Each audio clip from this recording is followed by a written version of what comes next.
Gujarat Titans have pulled off yet another heist, chasing down 196 of the very last ball, but this time against the undefeated team so far, Rajasthan Royals, and have given them their first defeat. Somehow, this Gujarat franchise has made a habit of winning matches out of nowhere, and this time it was thanks to their lower order in Rashid Khan and Rahul Tewatia, who put up a 38-run stand to win it off the last ball. They needed 35 of the last 2 overs, and in this day and age, you'd say it's still possible, right? But considering that they were the last recognized batting pair, it was not in their favor. I mean, that 19th over from Kuldeep Sen was the changing point because he was bowling so well up till then. I think in his 3 overs, he only conceded 21 runs and got 3 wickets. So he was in form, he was in hot, fiery confidence, and still Rashid Khan and Rahul Tewatia dispatched him over the boundary. I mean, he bowled 2 wides in that over, including a no ball that went for 4, and it was just all over the place. That just spoilt his figures because he conceded 20 runs in that over, which meant that they needed 15 of the last over against Avesh Khan. The first ball in the 20th over was a juicy full toss, which Rashid Khan just smashes for 4,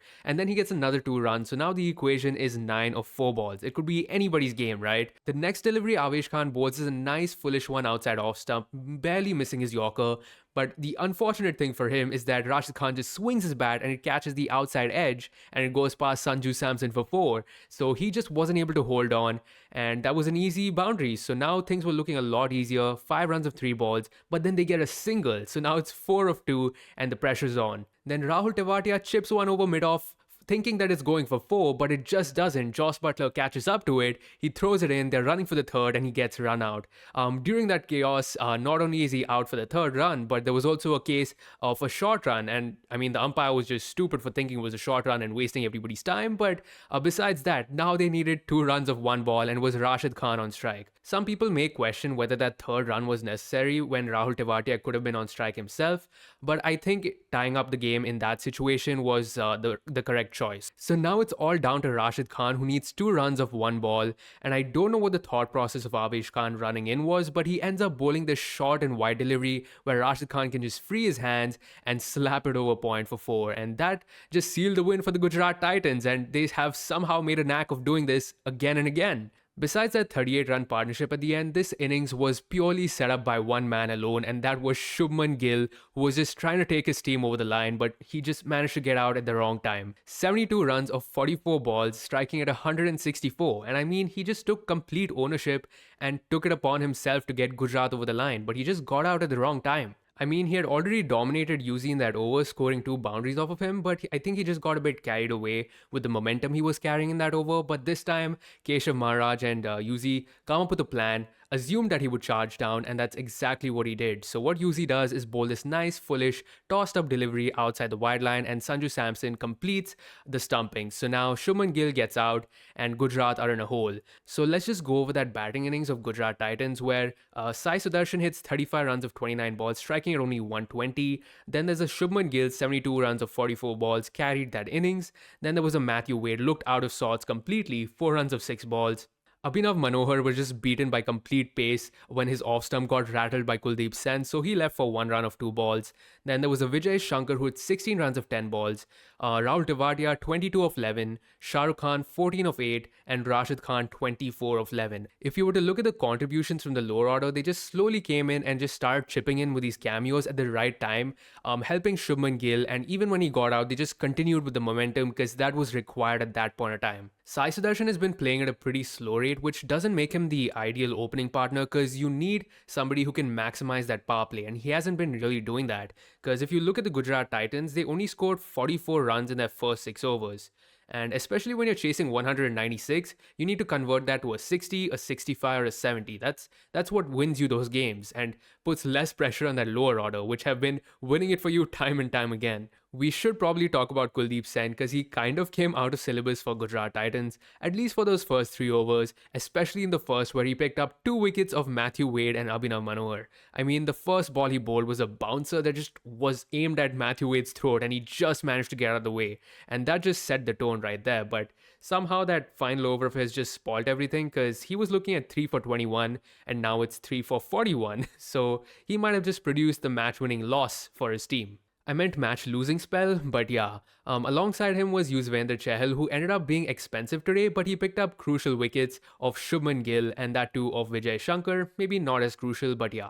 Maybe Rajasthan Royals missed a trick of not bowling Trent Bolt to third or a fourth over. I mean, he's your overseas player, right? And he only conceded 8 runs in his 2 overs, which means he should be bowling his full quota.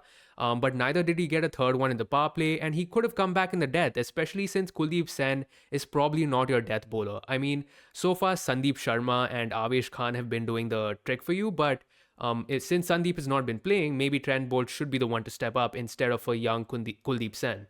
That is the only criticism that I have against Sanju Samson's captaincy tonight, but it could have gone either way because if they did end up winning the game, then nobody would have been pointing it out. So now let's go back to the first innings of Rajasthan Royals when they were put into bat by Gujarat Titans after they had won the toss. They didn't really have that good of a start, only getting 43 runs and losing 2 wickets in the power play, especially considering it was both their openers in Yashasvi Jaiswal and Joss Butler who are their most explosive players, right? I mean, Jaiswal has been out of form ever since the test matches. I mean, he was so many people's pick for the orange cap this season, but he has just completely fallen off a cliff. He scored 24 runs of 19 balls, striking at 126, which he will not be proud of. He's wasting balls in the power play, and he himself will be gutted. Then there's Joss Butler, 8 runs of 10 balls. Again, his form has been patchy. He gets 100 against RCB, which pretty much everybody does something special against RCB, right? Because they're just that woeful and they have the weakest bowling attack. So that's understandable. But then in comes Sanju Samson and Riyan Parag, and they try to stitch up a partnership. When Rashid Khan was bowling against them, they both ended up nicking one to the keeper in Matthew Wade, but he dropped both catches. I mean, they were pretty tough, but catches win matches, and luckily for him, it didn't end up mattering today, but on another day, he might have just gotten the blame for that. And also another important point was the ninth over when Noor Ahmed was bowling. It ended up going for 13 runs, but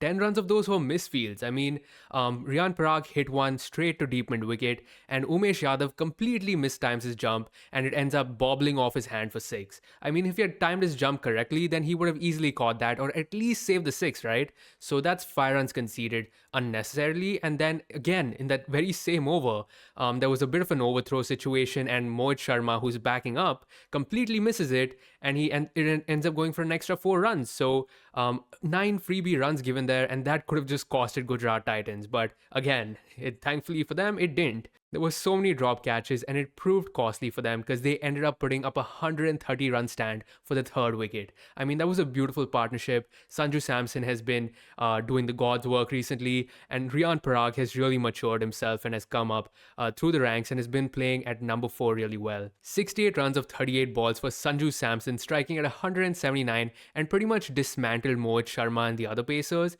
Mohit Sharma ended up going for 51 runs in his 4 overs. Then there was Spencer Johnson going for 37 and Umesh Yadav going for 47. So it was not a good day for the fast bowlers at all. And then from the other end was Riyan Parag, who was smashing sixes for fun against Noor Ahmed. I mean, he took the initiative against the spinners, but he was also offered up some freebies, right? Because they were nice, juicy deliveries on his pads, and he could just slog sweep them over deep mid wicket for 6. And after he got out, Shimron Hetmeyer came in and just gave that little cameo, 13 runs of 5 balls, which elevated the score to 196 for 3 in that 20 overs, which was looking pretty good. But amongst all this carnage and chaos, there was just one man who stood up to the occasion, and that is Rashid Khan yet again. He only gave away 18 runs in his 4 overs and picked up a crucial wicket of Joss Butler, and I mean, it was just outstanding bowling. He just didn't give any freebies for the batsman to hit. But since there was a little bit of rain around before the toss time, it might have just settled down and made things a little bit less complicated for the batsman batting second. All in all, it was a great match because it went down to the wire, and deservedly, Rashid Khan gets the man of the match because he finishes things off with a bat for his team,